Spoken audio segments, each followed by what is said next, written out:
and there is a shift coming. They've been hiding, but no longer. Van Jones, I showed this to you a year ago, maybe over a year ago, and I don't know. I told you about it again yesterday, and we crashed the website at glennbeck.com. It's available there. Please read it. This is the manual, the Revolutionary Manual. This was published in the spring of 2004. It is an organization called STORM. It was co-founded by Van Jones, okay? What they wanted was to enact communist policies through the use of militant street action. This is their manual, okay? Please read it. Published spring 2004. Van Jones co-founded this organization. When did the change come? He said in this, revolutionaries need to be militant in street actions. As leaders in the fight for liberation, we should be role models of fearlessness before the state and the oppressor. When did he put the tie on and go to Washington and say it's no longer the state is the oppressor? STORM members brought in experience in militant street tactics, revolutionary agitation, and coalition building. Just gather together as many revolutionaries as you can. Get the unions, get everybody. He went on, we believed that we needed to help lay the groundwork for an advance guard organization to emerge as a future, more powerful form of revolutionary political organization. Such an organization could help militants to develop as revolutionaries. Please, please, things are about to change. Do not dismiss these people on the side of the chalkboard as minor players or even just like you. Again, the man in the 1960s, here, these are the men here. This guy was down here as one of the revolutionaries in the 60s. This was the man, had all the power, the family, just like you. And these were the revolutionaries. Now the revolutionaries are here, just like you. They've taken a tie, and they're just, no, really, nothing to be afraid of. This is the power, and the revolutionary today that they want you to believe is you. They may go to Starbucks, they may wear a tie, they may wear a dress, they may speak in soft tones, but they are not like you. Van Jones said it. He admitted himself. You must drop the radical pose for the radical ends. The White House knew who this guy was the whole time. Watch. Van Jones, we were so delighted to be able to recruit him into the White House. We've been watching him really for, he's not that old, but for as long as he's been active out in Oakland. Out in Oakland. This is what he was doing in Oakland. Bill Ayers. Bill Ayers. How many times have we talked to you about Bill Ayers? And I know people don't even hear Bill Ayers' name anymore. But you have to know who this guy is.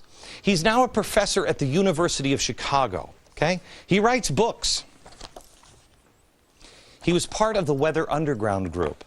He summed up the Weather Underground philosophy as, quote, kill all the rich people, break up their cars and their apartments, bring the revolution home, kill your parents. That's where it's really at.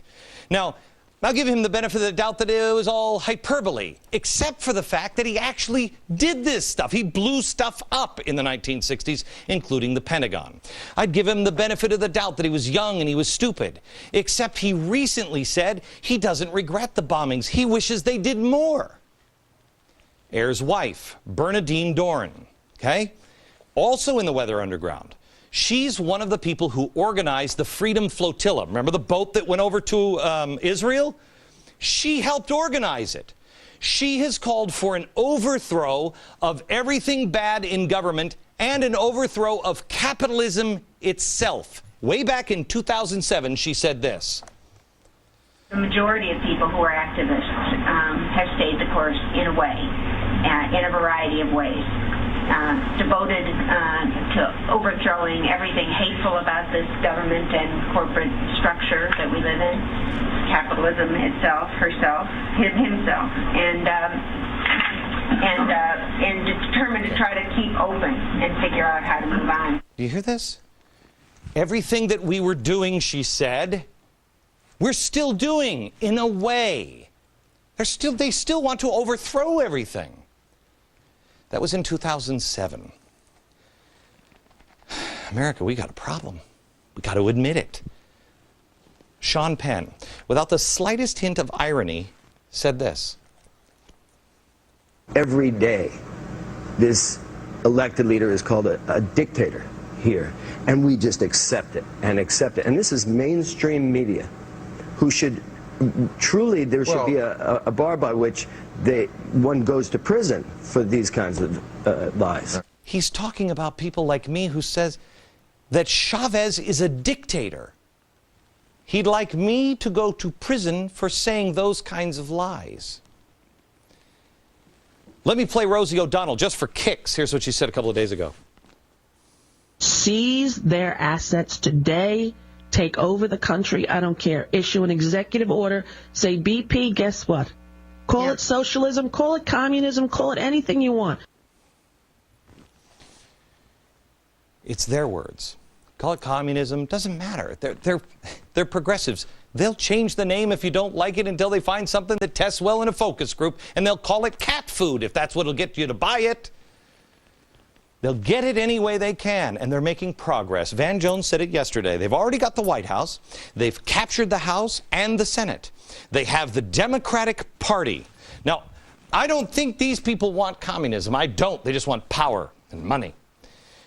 I'm not sure if the regular Democrats have the Stockholm Syndrome or what. Or maybe it's just arrogance that they think they can control these revolutionaries who mean what they say. Believe me, the politicians are using the revolutionaries, and the revolutionaries are using the politicians. Okay? But there is a way out. There is a way out. I'm a recovering alcoholic.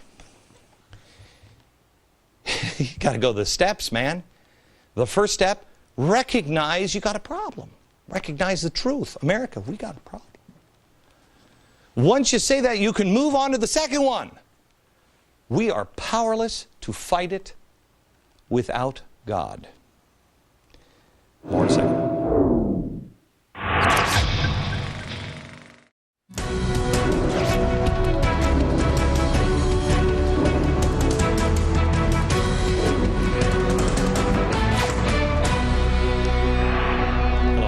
So much for watching.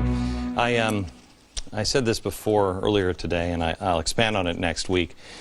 Our country is missing heroes. Name the heroes in our country that our kids can look up to. There are forces that are rising up now in America. There are the Tea Parties and the revolutionaries. The revolutionaries that we've been telling you about today, they are now telling you've got to go out and you got to get out into the streets. Their side is working. But so is the other side. This weekend, Judge Napolitano has Freedom Watch. It's a brand new show of his. He is holding a Tea Party summit. He is bringing together Sarah Palin and Ron Paul for the first time. That's on the Fox Business Network. It's Saturday at 10 a.m. and 8 p.m., or you can catch it Sunday, 7 p.m. and 11 p.m. Eastern, Fox Business. Also, we have been working here to restore history. Tomorrow we're going to talk about the Constitution. We've got some amazing shows all summer. And also I'm doing a 7-hour live show with Judge Napolitano is there, David Barton is there, with the American Revival. This is the last time we will do this live. And I'd love for you to be there. It is an amazing, almost a spiritual experience it is. July 17th, the last city we're doing it in is Salt Lake City. Tickets are still available. We're working to restore America. Go get your tickets at glennbecktours.com for details. All right. I gave you the progressive plan that happened at this conference in Washington, D.C. this weekend, where they said, take it to the streets, just like we did in the 60s, and you force the government to move. That's what they think happened here. These people forced the government to move. The revolutionaries of the 60s that are all involved, take it to the streets, cause turmoil, get out, march, and it will cause this government to move. Well, let me show you a little history lesson of what it means to some of these people to take it to the streets. 40 years after the Weather Underground bombings, most Americans have forgotten what a radical revolutionary group they were because they've been erased. But there is one man who was able to gain real insight into who Bill Ayers and his wife, Bernadine Dorn, were, and the lengths that they were willing to go to accomplish their vision for America.